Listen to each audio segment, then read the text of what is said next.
সময় কোন জায়গায় আমাদের যাওয়া উচিত, কোন সময় যাওয়া উচিত না, সেগুলো কিন্তু আমরা জেনেছি।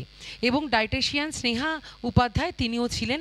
এবং শুধু ট্রাভেল করা নয়, আমরা বেড়াতে গেলে অনেক সময় আমাদের শরীর খারাপ হতে পারে, এজন্য পাহাড়ি অঞ্চলে কিংবা কোন জায়গাতে কোন ওয়েদারে আমাদের কিভাবে কি মেনটেন করা উচিত সেটা কিন্তু আমরা তার কাছ থেকে সেদিনকে জেনেছিলাম।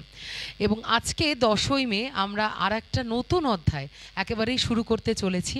এবং আজকে আরও একটি সুন্দর একটি জায়গা অরুণাচল। এবং আমরা সবাই জানি যে অরুণাচল প্রদেশ একেবারে কি বলবো, তার পথের বাঁকে বাঁকে একেবারে সৌন্দর্য লুকিয়ে রয়েছে।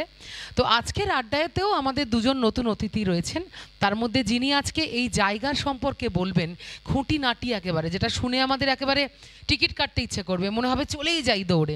আর আমরা কাদের হাত ধরে যাব? আমরা যাব হচ্ছে এলিগ্যান্ট ট্যুরসের হাত ধরে।